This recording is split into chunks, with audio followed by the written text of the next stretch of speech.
الحمد لله رب العالمين والعاقبة للمتقين ولا عدوان إلا على الظالمين وأشهد أن لا إله إلا الله وحده لا شريك له ولي الصالحين وأشهد أن محمدا عبده ورسوله إمام الأولياء والمتقين صلى الله عليه وعلى آله وأصحابه أجمعين أما بعد chers musulmans, chères musulmanes, Allah nous dit dans le Coran, dans le premier et le second verset de sourate Al-Mulk, la royauté, que soit exalté celui qui a dans ses mains la royauté et qui est certes omnipotent, celui qui a créé la mort et la vie, afin qu'il vous éprouve lequel d'entre vous agira de la meilleure façon, et il est certes le puissant et le pardonneur. Chers musulmans, chères musulmanes, Allah Ta'ala a créé la mort et il l'a imposée à toutes les créatures. Personne ne peut y échapper. Le grand comme le petit sont amenés à mourir. Le pauvre comme le riche sont amenés à périr. Le noble comme l'insignifiant sont appelés à disparaître. Tout le monde mourra sans aucune exception. Toute personne qui pleure un défunt, un jour on pleurera sur lui. Toute personne qui présente ses condoléances, un jour on les présentera pour lui. Toute personne à qui on pense, un jour on l'oubliera. Toute chose qu'on a conservée, un jour elle périra. Rien en dehors d'Allah n'est amené à rester. Celui qui est élevé, Allah est au-dessus de lui, subhanahu wa ta'ala. Allah dit dans le Coran, tout ce qu'il y a sur terre est voué à périr, et subsistera le visage de ton Seigneur, plein de magnificence et de générosité. Et il dit aussi, toute chose est vouée à disparaître en dehors de son visage, de son auguste visage. Et il dit aussi, toute âme est vouée à goûter à la mort. Qu'est-ce que c'est étonnant pour une créature qui sait qu'un jour ou l'autre, obligatoirement, elle sera amenée à quitter ce bas monde. Et pourtant, elle ne se prépare pas pour ce jour-ci. Comme le poète a dit, tout fils de femelle, même s'il est en bonne santé pendant longtemps, un jour ou l'autre, on le portera sur la civière pour l'emmener au cimetière. Chers musulmans, chères musulmanes, tous les jours, nous entendons des informations concernant la mort de gens autour de nous. Des gens qui ont été subitement foudroyés par la mort, entre une matinée et une soirée. Lorsqu'on apprend leur mort, on s'étonne. Subhanallah, il était jeune. Subhanallah, il était fort. Subhanallah, il n'avait rien de spécial. Et pourtant, la mort les a touchés sans que personne ne s'y attende, alors que tout le monde sait qu'un jour ou l'autre, la mort nous touchera. Alors on est triste. Et on se recueille. Mais peu de temps. Et très rapidement, nous revenons à nos occupations quotidiennes. Et nous oublions que nous aussi, un jour, nous allons partir. Et dernièrement, nous avons entendu beaucoup d'informations concernant des personnalités soi-disant importantes, des célébrités qui sont mortes les unes après les autres. Et comme ces gens-là ont joui d'une certaine célébrité parce que l'un d'entre eux était un joueur de basketball, l'autre était un chanteur, l'autre était un acteur, l'autre était un homme politique, et ainsi de suite, alors on parle d'eux. On parle d'eux. Mais de quelle façon parlons-nous d'eux? On dit, ah, il jouait bien au basket. Ah, il était fort quand il montait sur les planches. Ah, il était fort quand il chantait devant les gens. C'est comme ça qu'on va se rappeler d'eux. Et même s'ils étaient célèbres parmi les gens, et même si les gens expriment de la tristesse face à leur disparition, très rapidement, ils disparaîtront dans les oubliettes, et bientôt, plus personne ne parlera d'eux. Et dans les mêmes moments, dans les mêmes jours, dernièrement, notre communauté, une fois de plus, a été touchée en plein cœur. Un grand savant du Maghreb, du Maghreb arabe, est mort durant ces quelques jours. Une illustre personnalité nous a quittés. Et aussi en Europe, pas loin de chez nous, ici en Belgique, un homme qui pendant un quart de siècle approximativement a parcouru les pays francophones en Europe, la Belgique, la France, la Suisse, et pendant de longues années il visitait les mosquées et appelait les gens à Allah Azza wa Jal et leur prodiguait un conseil bénéfique et leur rappelait leurs obligations. Il est mort il y a quelques jours de cela, et on a vu une chose exceptionnelle pour ces deux hommes-là. On a vu les rues se bonder de vagues humaines. On a vu des gens venir de partout pour évoquer leurs souvenirs et pour parler d'eux de la meilleure des façons.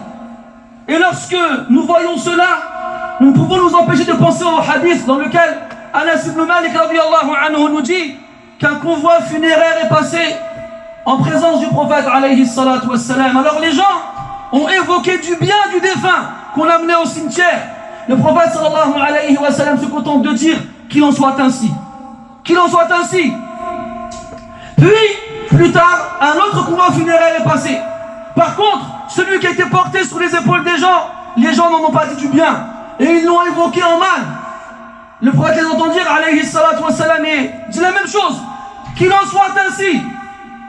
Alors Omar ibn Khattab, qui est à ses côtés, radiyallahu anhu, ne comprend pas. Il dit, Ya Rasulallah, wa masajallah, qu'il en soit ainsi de quoi? Alors le prophète répond, alayhi salatu wa salam, le premier que vous avez amené au cimetière, et dont vous avez dit du bien, alors qu'il en soit ainsi que le paradis lui soit écrit. Et le second que vous avez emmené au cimetière, et dont vous avez dit du mal, qu'il en soit ainsi que l'enfer lui soit écrit. Puis il finit en disant, alayhi salatu wa salam, vous êtes les témoins d'Allah sur terre. Vous êtes les témoins d'Allah sur terre.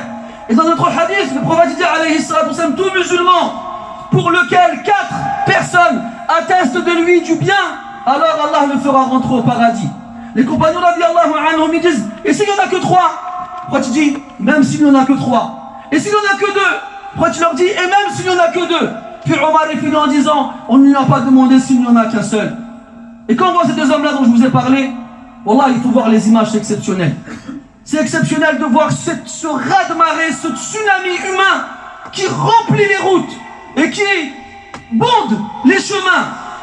Et à quel point les gens se sont serrés pour prier sur ces gens-là après avoir évoqué les bonnes choses qu'on a connues d'eux. Et ça nous rappelle un autre hadith. Le prophète dit, alayhi salatu wa salam, il n'y a pas un homme musulman qui meurt et qui prie sur lui, et dont prie sur lui 40 personnes qui n'associent rien à Allah sans qu'Allah Ta'ala ne les fasse intercéder en sa faveur le jour de la résurrection. 40 personnes. Ils étaient des milliers, des dizaines de milliers à se serrer dans les rues, les uns à côté des autres, pour prier sur ces personnes-là. Subhanallah. On ne peut que les féliciter, ces 2 hommes-là. Qu'est-ce qu'ils ont fait pour que les gens ne disent que du bien d'eux? Qu'est-ce qu'ils ont fait pour que les gens se déplacent et fassent des kilomètres pour se rendre jusqu'à l'endroit où on va prier sur eux, pour prier sur eux? Qu'est-ce qui s'est passé? Et nous, quand on assiste à cela, on ne peut que se poser la question, et nous, quand on va mourir, et notre tour va arriver tôt ou tard, le jour où on va quitter ce bas monde, comment est-ce que les gens parleront de nous? Est-ce qu'ils diront du bien? Ou bien est-ce qu'ils diront du mal? Regarde le nombre de fois où tu es à la mosquée, et que l'imam dit après la prière, on va prier sur un défunt, ceux qui peuvent rester, qu'ils restent. Il y en a qui restent, et il y en a beaucoup qui partent.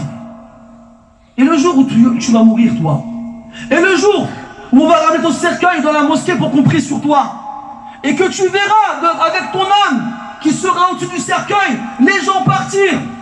Si tu pouvais crier pour qu'ils t'entendent, tu le ferais, mais vous allez où là? Restez, priez sur moi. Moi je veux que des gens prient sur moi, mais ils ne t'entendront pas. Et comme toi tu t'es levé, tu es parti, eh bien eux aussi se lèveront et partiront. Puis à la fin, lorsque la prière sera finie, et qu'il n'y aura même pas une dizaine de personnes qui aura prié sur toi, ils se regarderont les uns les autres. C'était qui lui? Je sais pas. Ils ne trouveront personne pour les informer sur toi. C'est quelqu'un, t'as qu'à lire sur la plaque, sinon il est écrit dessus. Ouais, mais ça me dit rien, moi je sais pas c'est qui lui. Est-ce qu'il venait à la mosquée? Est-ce qu'il faisait la prière? Est-ce qu'il était pieux? Est-ce qu'il était bien avec ses parents? Est-ce qu'il était bon avec ses voisins? Est-ce qu'il faisait ce qu'il devait faire? On sait pas. C'est pas écrit sur la plaque de la tombe, ça. C'est pas écrit, ça. Qui va témoigner pour toi? Qui?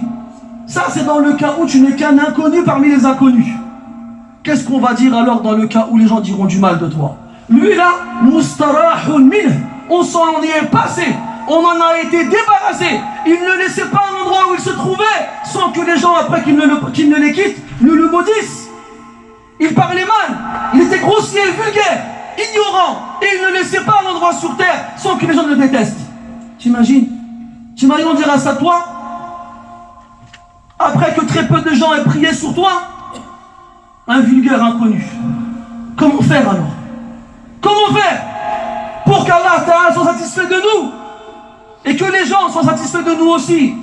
Le prophète a dit sallallahu alayhi wa sallam, il a dit celui qui recherche l'agrément d'Allah et sa satisfaction, quitte à rendre les gens mécontents de lui, Allah sera satisfait de lui et il rendra tout le monde satisfait de lui. Fais tout au possible pour qu'Allah il t'aime, parce que quand Allah il t'aime, Le prophète sallallahu alayhi wa sallam, Allah il appelle Jibril alayhi salam. Il lui dit Allah il aime un tel. Alors aime-le. Et Jibril il l'aime automatiquement. Puis il descend dans le royaume céleste et il appelle les anges.